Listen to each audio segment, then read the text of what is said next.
Hi hello everyone, welcome back to hobbies of Shubha channel. ಇವತ್ತಿನ ಒಂದು ವಿಡಿಯೋದಲ್ಲಿ ತುಂಬಾನೇ ಸಿಂಪಲ್ ಆಗಿ ಬಟ್ ಬ್ಯೂಟಿಫುಲ್ ಆಗಿ ಯಾವ ರೀತಿ ವರಮಹಾಲಕ್ಷ್ಮಿ ಕಳಸಕ್ಕೆ ಸೀರೆ ನೋಡ್ಸೋದು ಅಂತ ನೋಡೋಣ. ಮೊದಲಿಗೆ ನಾನು ಇಲ್ಲಿ ಸೀರೆನ ಕಂಪ್ಲೀಟ್ ಆಗಿ ಓಪನ್ ಮಾಡ್ಕೊಂಡು ಈ ರೀತಿ ಮಧ್ಯಕ್ಕೆ ಫೋಲ್ಡ್ ಮಾಡ್ಕೊಳ್ತಾ ಇದ್ದೀನಿ. ನೋಡಿ, ಕಂಪ್ಲೀಟ್ ಆಗಿ ಎಷ್ಟು ಸೀರೆ ಇದೆ ಅಷ್ಟನ್ನು ಕೂಡ ಇದೇ ರೀತಿ ನಾನು ಇಲ್ಲಿ ಫೋಲ್ಡ್ ಮಾಡ್ಕೊಂಡಿರೋದು. ಹಾಗೇನೆ ಫೋಲ್ಡ್ ಮಾಡ್ಕೊಂಡಾಗ ಫ್ರೆಂಡ್ಸ್, ಬಿಗಿನರ್ಸ್ ಆಗಿದ್ರೆ ನೀವು ಎರಡೂ ಸೈಡಿನ ತುದಿಗಳಿಗೂ ಕೂಡ ಗುಂಡ್ಪಿನ್ಗಳನ್ನ ಹಾಕೊಳ್ಳಿ. ಒಂದು 7 ರಿಂದ 8 ಕಡೆ ಇದೇ ರೀತಿ ಸೀರೆಯ ಎರಡೂ ತುದಿಗಳನ್ನು ಕೂಡ ಜೋಡಿಸ್ಬಿಟ್ಟು ಇದೇ ರೀತಿ ಒಂದು 7 ರಿಂದ 8 ಕಡೆ ನಾನು ಹೀಗೆ ಟೈಟ್ ಆಗಿ ಹಿಡ್ಕೊಂಡು ಅಲ್ಲಿ ಗುಂಡ್ಪಿನ್ಗಳನ್ನ ಹಾಕೊಂಡಿದ್ದೀನಿ. ನೋಡಿ, ಗುಂಡ್ಪಿನ್ಗಳನ್ನ ಹಾಕುವಾಗ ಆದಷ್ಟು ಹೀಗೆ ಕರೆಕ್ಟ್ ಆಗಿ ಎರಡೂ ಸೈಡಿನ ತುದಿಗಳು ಈಕ್ವಲ್ ಇದೆಯಾ ಅಂತ ನೋಡ್ಕೊಂಡು ಹೀಗೆ ಟೈಟ್ ಆಗಿ ಹಿಡಿದು ನೀವು ಗುಂಡ್ಪಿನ್ಗಳನ್ನ ಹಾಕೋಬೇಕಾಗುತ್ತೆ. ಲೂಸ್ ಆಗಿ ಹಿಡ್ಕೊಂಡ್ರೆ ನೆರಿಗೆ ಮಾಡುವಾಗ ವೇರಿಯೇಷನ್ ಬರುತ್ತೆ. ಹಾಗಾಗಿ ಟೈಟ್ ಆಗಿ ಹಿಡ್ಕೊಂಡು ನೀವು ಹಾಕೋಬೇಕಾಗುತ್ತೆ. ನಾನಿಲ್ಲಿ ಕಂಪ್ಲೀಟ್ ಎಷ್ಟು ಸೀರೆ ಇದೆ ಅಷ್ಟಕ್ಕೂ ಕೂಡ ನಾನಿಲ್ಲಿ ಒಂದು 7 ರಿಂದ 8 ಕಡೆ ಇದೇ ರೀತಿ ಗುಂಡ್ಪಿನ್ಗಳನ್ನ ಹಾಕೊಂಡು ಸೆಕ್ಯೂರ್ ಮಾಡ್ಕೊಂಡಿದ್ದೀನಿ. ಅಥವಾ ನಿಮ್ಗೆ ಏನಾದ್ರು ಪ್ರಾಕ್ಟೀಸ್ ಇದೆ ಅಂತ ಹೇಳಿದ್ರೆ ನೀವು ಗುಂಡ್ಪಿನ್ಗಳನ್ನ ಹಾಕೊಳ್ದೆ ಮಧ್ಯಕ್ಕೆ ಫೋಲ್ಡ್ ಮಾಡಿಕೊಂಡು ನೀವು ಪ್ಲೇಟ್ಸ್ ನ ಮಾಡಬಹುದು. ಬಟ್ ನನಗೆ ಸ್ವಲ್ಪ ವೇರಿಯೇಷನ್ ಬರುತ್ತೆ ಫ್ರೆಂಡ್ಸ್. ಎಷ್ಟೇ ನೀಟಾಗಿ ಮಾಡ್ತೀನಿ ಅಂತ ಹೇಳಿದ್ರು ಕೂಡ ವೇರಿಯೇಷನ್ ಬರುತ್ತೆ. ಹಾಗಾಗಿ ಪಿನ್ನುಗಳನ್ನ ಹಾಕೊಂಡಿದ್ದೀನಿ. ಹಾಗೇನೆ ಸೆರ್ಗುನ್ ಕಡೆಯಿಂದ ನಾನಿಲ್ಲಿ 1 ಮಾರು ಆಗುವಷ್ಟು ಬಿಟ್ಟು ಅಲ್ಲೊಂದು ಗುರ್ತಿಗೆ ಅಂತ ಒಂದು ಕ್ಲಿಪ್ ಅನ್ನು ಹಾಕೊಳ್ತಾ ಇದ್ದೀನಿ. ಅಲ್ಲಿವರೆಗೂ ಕೂಡ ನಾವು ಪ್ಲೀಟ್ಸ್ ಗಳನ್ನ ಮಾಡ್ಕೋಬೇಕಾಗುತ್ತೆ. ನೋಡಿ, ಇವಾಗ ಫೋಲ್ಡ್ ಮಾಡ್ಕೊಂಡಿದ್ದಾದ್ಮೇಲೆ ನಾನಿಲ್ಲಿ ನೆಕ್ಸ್ಟ್ ನೆರಿಗೆಗಳನ್ನ ಮಾಡ್ಕೊಳ್ತಾ ಇದ್ದೀನಿ. ಎಲ್ಲಾ ನೆರಿಗೆಗಳು ಕೂಡ ಈಕ್ವಲ್ ಸೈಜ್ ಅಲ್ಲಿ ಇರಬೇಕು, ಆ ರೀತಿ ನೋಡ್ಕೊಳ್ಳಿ. ಹಾಗೇನೆ ಒಂದೇ ಸಲ ಅಷ್ಟು ನೆರಿಗೆಗಳನ್ನು ಕೂಡ ಹಿಡಿಲಿಕ್ಕಾಗಲ್ಲ. ಹಾಗಾಗಿ ಒಂದು 7 ನೆರಿಗೆಗಳಾಗಿದೆ. ಇವಾಗ ನಾನು ಎರಡೂ ಸೈಡಿನ ನೆರಿಗೆಗಳನ್ನು ಕೂಡ ಹಿಡಿದ್ಬಿಟ್ಟು ಎರಡೂ ಸೈಡಲ್ಲೂ ಕೂಡ ಕ್ಲಿಪ್ ಅನ್ನ ಹಾಕೊಳ್ತಾ ಇದ್ದೀನಿ. ನೋಡಿ, ಈ ರೀತಿ ಹಾಕೊಂಡ್ಬಿಟ್ರೆ ನೆಕ್ಸ್ಟ್ ನೆರಿಗೆಗಳನ್ನ ಕಂಟಿನ್ಯೂ ಮಾಡ್ಲಿಕ್ಕೆ ತುಂಬಾನೇ ಈಸಿ ಆಗುತ್ತೆ. ನೋಡಿ, ಇವಾಗ ನಾವು ಎಲ್ಲಿವರೆಗೆ ಸೆರ್ಗನ್ನ ಅಳತೆ ಮಾಡ್ಬಿಟ್ಟು ಕ್ಲಿಪ್ ಅನ್ನ ಹಾಕೊಂಡಿದ್ವಿ ಅಲ್ಲಿವರೆಗೂ ಕೂಡ ಇದೇ ರೀತಿ ನಾವು ನೆರಿಗೆಗಳನ್ನ ಮಾಡ್ಕೋಬೇಕಾಗತ್ತೆ. ನೋಡಿ, ಇವಾಗ ನಾನು ಒಂದೊಂದು 7 ನೆರಿಗೆಗಳಾದ ತಕ್ಷಣನೇ ಅಲ್ಲಲ್ಲೇ ಕ್ಲಿಪ್ಗಳನ್ನ ಹಾಕೊಳ್ತಾ ಇದ್ದೀನಿ. ಫ್ರೆಂಡ್ಸ್, ಇದು ಸ್ವಲ್ಪ ಸಿಲ್ಕ್ ಸ್ಯಾರಿ, ಹಾಗಾಗಿ ನಾನು 7 ನೆರಿಗೆಗಳಿಗೆ ನಾನು ಇಲ್ಲಿ ಜೋಡಿಸ್ಬಿಟ್ಟು ಕ್ಲಿಪ್ ಅನ್ನ ಹಾಕೊಳ್ತಾ ಇದ್ದೀನಿ. ಅದಕ್ಕೋಸ್ಕರನೇ, ಇಲ್ಲ ಅಂದ್ರೆ ನೆರಿಗೆಗಳೆಲ್ಲ ವೇರಿಯೇಷನ್ ಬರುತ್ತೆ. ಹಾಗಾಗಿ ನೋಡಿ, ಇವಾಗ ಕರೆಕ್ಟ್ ಆಗಿ ಸ್ಟ್ರೈಟ್ ಮಾಡ್ಕೊಂಡು ನಾವ್ ಏನೇ ಗುಂಡ್ಪಿನ್ ಹಾಕಿದ್ರು ಕೂಡ ಕೆಲವು ಟೈಮ್ ವೇರಿಯೇಷನ್ ಬರ್ತಾ ಇರುತ್ತೆ. ಅದನ್ನೆಲ್ಲ ಸರಿ ಮಾಡ್ಕೊಂಡು ನೀವು ಪ್ಲೇಟ್ಸ್ ನ ಮಾಡ್ಕೋಬೇಕಾಗುತ್ತೆ. ನೋಡಿ, ಇವಾಗ ಇಷ್ಟು ಪ್ಲೇಟ್ಸ್ ನ ಮಾಡಿದ್ದಾಗಿದೆ. ಇವಾಗ ಜೋಡಿಸ್ಕೋಬೇಕಾಗುತ್ತೆ ನೆರಿಗೆಗಳನ್ನ.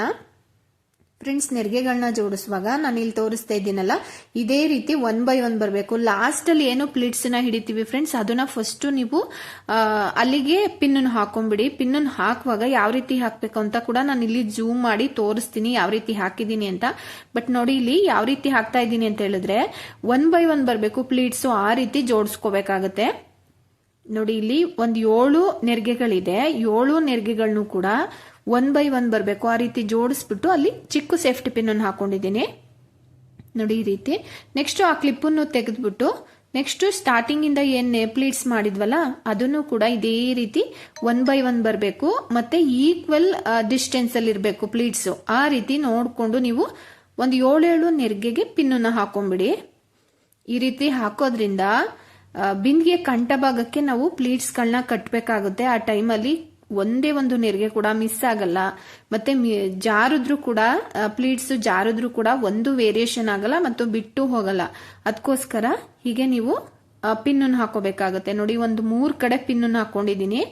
ನೋಡಿ, ಹೀಗೆ ಪ್ರತಿಯೊಂದು ನೆರಿಗೆನೂ ಕೂಡ ಈಕ್ವಲ್ ಡಿಸ್ಟೆನ್ಸ್ ಅಲ್ಲಿ ಇರಬೇಕು. ಆ ರೀತಿ ನೋಡ್ಕೊಂಡು ನೀವು ಪಿನ್ ಅನ್ನು ಹಾಕೊಳ್ಳಿ. ನೋಡಿ, ಇವಾಗ ಒಂದೇ ಒಂದು ನೆರಿಗೆ ಕೂಡ ಬಿಟ್ಟೋಗಲ್ಲ. ನಾವು ಕೆಲವು ಟೈಮು ಬಿಂದಿಗೆ ಕಂಠ ಭಾಗಕ್ಕೆ ಕಟ್ಟುವಾಗ ಕೆಲವು ಟೈಮು ಪ್ಲೀಟ್ಸ್ ಜಾರಿದ್ರು ಕೂಡ ಒಂದು ನೆರಿಗೆನೂ ಕೂಡ ಬಿಟ್ಟೋಗಲ್ಲ. ನೋಡಿ, ಇವಾಗ ಈ ರೀತಿ ಹಾಕಿದ್ದೀನಿ.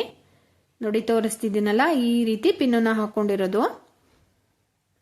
ನೆಕ್ಸ್ಟ್ ಕೆಳಭಾಗದ ನೆರಿಗೆಗಳೇನಿದೆ ಇದನ್ನೆಲ್ಲ ಕರೆಕ್ಟ್ ಆಗಿ ಜೋಡಿಸ್ಬಿಟ್ಟು ಅಲ್ಲೊಂದು ಕ್ಲಿಪ್ ಅನ್ನು ಹಾಕೊಳ್ಳೋದು ಅಷ್ಟೇನೆ. ಇಲ್ಲೇನು ಪ್ರಾಬ್ಲಮ್ ಆಗಲ್ಲ ಫ್ರೆಂಡ್ಸ್, ಕೆಳಗಿನ ಪ್ಲೀಟ್ಸ್ ಗಳಿಗೇನು ಪ್ರಾಬ್ಲಮ್ ಆಗಲ್ಲ. ಮೇಲ್ಗಡೆ ಇದೆಯಲ್ಲ ಅದನ್ನ ಕರೆಕ್ಟ್ ಆಗಿ ನಾವು ಅರೇಂಜ್ ಮಾಡ್ಕೋಬೇಕಾಗುತ್ತೆ. ನೋಡಿ, ಎಲ್ಲಾ ಪ್ಲೇಟ್ಸ್ ಗಳನ್ನು ಕೂಡ ಹಿಡಿದ್ಬಿಟ್ಟು ಅಲ್ಲೊಂದು ದೊಡ್ಡ ಕ್ಲಿಪ್ ಅನ್ನು ಹಾಕೊಳ್ತಾ ಇದ್ದೀನಿ. ಮೇಲ್ಗಡೆ ಎಷ್ಟು ಪ್ಲೀಟ್ಸ್ ಇದೆ ಕೆಳಭಾಗದಲ್ಲೂ ಕೂಡ ಅಷ್ಟೇ ಪ್ಲೀಟ್ಸ್ ಇದೆಯಾ ಅಂತ ಒಂದ್ಸಲ ಚೆಕ್ ಮಾಡ್ಕೊಳ್ಳಿ. ನೆಕ್ಸ್ಟ್ ಸೆರ್ಗುನು ಕೂಡ ಅಷ್ಟೇನೆ. ಸೆರ್ಗುನಲ್ಲಿ ಒಂದು 3 ನೆರಿಗೆಗಳು ಬಂದಿದೆ, ಅಷ್ಟನ್ನು ಕೂಡ ಹಿಡಿದ್ಬಿಟ್ಟು ನಾನಲ್ಲಿ ಕ್ಲಿಪ್ ಅನ್ನು ಹಾಕೊಳ್ತಾ ಇದ್ದೀನಿ. ಸೆರ್ಗುನ್ ಪಾರ್ಟ್ ಏನಿದೆ ಫ್ರೆಂಡ್ಸ್, ಅಲ್ಲೂ ಕೂಡ ನಾನು ಸೀರೆನ ಫೋಲ್ಡ್ ಮಾಡ್ಕೊಂಡೇನೆ ಇರೋದು. ನೋಡಿ ಇವಾಗ ಸೆರ್ಗ್ನಲ್ಲಿ ಒಂದು ಮಾರ ಆಗೋಷ್ಟು ಬಿಟ್ಕೊಂಡಿದ್ವಲ್ಲ ಅಷ್ಟನ್ನು ಕೂಡ ಕರೆಕ್ಟಾಗಿ ಆ 3 ಪ್ಲೀಟ್ಸ್ ಏನ್ ಬರುತ್ತೆ ಅಷ್ಟನ್ನು ಜೋಡಿಸ್ಬಿಟ್ಟು ಒಂದು 4 ಕಡೆ ಇದೇ ರೀತಿ ಕ್ಲಿಪ್ಪನ್ನು ಹಾಕೊಂಡು ಸೆಕ್ಯೂರ್ ಮಾಡ್ಕೊಂಡಿದ್ದೀನಿ. ನೀವು ಇಲ್ಲಿ ನೋಡ್ತಿರ್ಬೋದು ಕರೆಕ್ಟಾಗಿ ಒಂದು ಮಾರ ಆಗೋಷ್ಟು ನೆರಿಗೆನ ಮಾಡ್ಕೊಂಡಿದ್ದೀನಿ ಸೆರ್ಗ್ನಲ್ಲಿ. ಇವಾಗ ಸೆರ್ಗು ಹಾಗೇನೆ ನೆರಿಗೆ ಎರಡೂ ಕೂಡ ರೆಡಿ ಇದೆ. ನಾವು ಮೇಲ್ಭಾಗದಲ್ಲಿ ಇರ್ತಕ್ಕಂಥ ಪ್ಲೀಟ್ಸ್ಗೆ ಕರೆಕ್ಟಾಗಿ ಪಿನ್ನ ಅರೇಂಜ್ ಮಾಡಿದ್ರೆ ತುಂಬಾ ಈಸಿ ಆಗುತ್ತೆ ಫ್ರೆಂಡ್ಸ್ ನೆರಿಗೆನ ಸ್ಪ್ರೆಡ್ ಮಾಡೋದು. ನೆಕ್ಸ್ಟ್ ಈ ಕಡೆ ಟೇಬಲ್ ಮೇಲೆ ಒಂದು ಪೀಠದ ಮೇಲೆ ಒಂದು ಚಿಕ್ಕ ಬಿಂದಿಗೆನ ಇಟ್ಕೊಂಡಿದ್ದೀನಿ, 8 ಇಂಚ್ ಇದೆ. ಹಾಗೆಯೇ ಬಿಂದಿಗೆಗೆ ನೀರನ್ನ ತುಂಬಿಸ್ಕೊಂಡಿದ್ದೀನಿ ಫ್ರೆಂಡ್ಸ್. ಇವಾಗ ನಾವೇನು ಪ್ಲೀಟ್ಸ್ ನ ಜೋಡಿಸ್ಕೊಂಡಿದ್ವಲ್ಲ ಅದನ್ನ ಇವಾಗ ಬಿಂದಿಗೆ ಕಂಠ ಭಾಗಕ್ಕೆ ಕಟ್ಕೋಬೇಕಾಗತ್ತೆ. ಹಾಗೇನೆ ಫ್ರೆಂಡ್ಸ್ ಸೆರ್ಗೇನಿದೆ ಸೆರ್ಗನ್ನ ಕಳಶದ ಎಡಭಾಗಕ್ಕಿಟ್ಟು ನಾವು ಪ್ಲೀಟ್ಸ್ ನ ಕಂಠ ಭಾಗಕ್ಕೆ ಕಟ್ಕೋಬೇಕಾಗುತ್ತೆ. ನೋಡಿ ಹೀಗೆ ಎಡಗೈನಲ್ಲಿ ಹಿಡ್ಕೊಂಡು ಲೆಂತ್ ಅನ್ನ ನೋಡ್ಕೊಳ್ಳಿ, ಯಾವ ಲೆಂತ್ಗೆ ಬೇಕು ನಿಮ್ಗೆ ಪ್ಲೀಟ್ಸ್ ಅಂತ. ನಾನಿಲ್ಲಿ ಆ ಪೀಠದ ಹೈಟ್ಗೆ ನಾನಿಲ್ಲಿ ಕಟ್ಕೊಳ್ತಾ ಇರೋದು. ನೋಡಿ ಈ ರೀತಿ ಕಟ್ಕೋಬೇಕಾಗುತ್ತೆ ಫ್ರೆಂಡ್ಸ್. ಇದನ್ನ ಕಟ್ಟುವಾಗ ಸ್ವಲ್ಪ ಯಾರನ್ನಾದ್ರೂ ಒಬ್ರನ್ನ ಹೆಲ್ಪ್ ತಗೊಂಡು ಕಟ್ಕೊಳ್ಳಿ, ಅವಾಗ ತುಂಬಾನೇ ಈಸಿ ಆಗುತ್ತೆ. ನೋಡಿ ಒಬ್ರು ಈ ರೀತಿ ಪ್ಲೀಟ್ಸ್ ನ ಹಿಡ್ಕೊಂಡಿದ್ರೆ ಮತ್ತೊಬ್ರು ಕಟ್ಟಿದ್ರೆ ದಾರನ ಕಂಠ ಭಾಗಕ್ಕೆ ತುಂಬಾನೇ ಈಸಿ ಆಗುತ್ತೆ. ನಾನಿಲ್ಲಿ ಒಬ್ಳೆ ಕಟ್ಟುತ್ತಾ ಇದ್ದೀನಿ. ಬಟ್ ಕೆಲವು ಟೈಮ್ ಏನಾಗುತ್ತೆ ಪ್ಲೀಟ್ಸ್ ಜಾರಿದ್ರು ಕೂಡ ಏನೂ ತೊಂದರೆ ಆಗಲ್ಲ. ಏನಕ್ಕೆ ಅಂತ ಹೇಳಿದ್ರೆ ನಾವು ಪಿನ್ ಹಾಕೊಂಡಿರ್ತೀವಲ್ಲ ಒಂದೇ ಒಂದು ಕೂಡ ಪ್ಲೀಟ್ಸ್ ವೇರಿಯೇಷನ್ ಆಗಲ್ಲ. ನೋಡಿ ಈ ರೀತಿ ಟೈಟ್ ಆಗೇನೆ ಕಟ್ಕೊಳ್ತಾ ಇದ್ದೀನಿ ನಾನು. ಪ್ಲೀಟ್ಸ್ಗಳನ್ನ ಮೊದಲೇ ಅರೇಂಜ್ ಮಾಡಿರೋದ್ರಿಂದ ಇವಾಗ ನಾವು ಟೈಟ್ ಆಗಿ ಕಟ್ಕೋಬಹುದು. ಪ್ಲೀಟ್ಸ್ಗಳೆಲ್ಲವೂ ಕೂಡ ಸುತ್ತನೂ ಈಕ್ವಲ್ ಆಗಿರ್ಬೇಕು, ಆ ರೀತಿ ನೀವು ಬಿಂದಿಗೆ ಕಂಠ ಭಾಗಕ್ಕೆ ಗಟ್ಟಿಯಾಗಿ ಒಂದು ದಾರವನ್ನ ಕಟ್ಕೋಬೇಕಾಗತ್ತೆ. ನೆಕ್ಸ್ಟ್ ಕೆಳಭಾಗದಲ್ಲಿ ನೆರಿಗೆ ಹಾಕಿರ್ತೀವಲ್ಲ ಆ ಒಂದು ಕ್ಲಿಪ್ ನಾನಿಲ್ಲಿ ರಿಮೂವ್ ಮಾಡ್ಕೊಂಡಿದ್ದೀನಿ. ರಿಮೂವ್ ಮಾಡಿಬಿಟ್ಟು ಪೀಠ ಏನಿದೆ ಆ ಪೀಠದ ಸುತ್ತನೂ ಕೂಡ ನೆರಿಗೆಗಳನ್ನ ಈ ರೀತಿ ಸ್ಪ್ರೆಡ್ ಮಾಡ್ತಾ ಹೋಗ್ಬೇಕಾಗತ್ತೆ. ನೋಡಿ ಎರಡೂ ಸೈಡಲ್ಲೂ ಕೂಡ ಅಷ್ಟೇನೆ. ಅದಕ್ಕೇನೆ ಬಿಂದಿಗೆ ಕಂಠಭಾಗದ ಹತ್ರ ಕರೆಕ್ಟ್ ಆಗಿ ಕಟ್ಕೊಂಡಿದ್ರೆ ಎಲ್ಲಾ ಪ್ಲೀಟ್ಸ್ ಗಳು ಕೂಡ ಒಂದೇ ಲೆವೆಲ್ಗೆ ಬರುತ್ತೆ, ಇಲ್ಲಾಂದ್ರೆ ವೇರಿಯೇಷನ್ ಬಂದ್ಬಿಡುತ್ತೆ. ನೋಡಿ ಇವಾಗ ಈ ರೀತಿ ಜೋಡಿಸಿದೀನಿ. ನೆಕ್ಸ್ಟ್ ಆ ಬಿಂದಿಗೆ ಕಂಠಭಾಗದ ಹತ್ರ ನೆರಿಗೆಗಳು ಕಾಣಿಸ್ಬಾರ್ದು ಅಂತ ಹೇಳ್ಬಿಟ್ಟು ಇವಾಗ ಬ್ಲೌಸ್ ಪೀಸ್ ನ ಕವರ್ ಮಾಡ್ಕೊಳ್ತಾ ಇದ್ದೀನಿ ಅಲ್ಲಿಗೆ.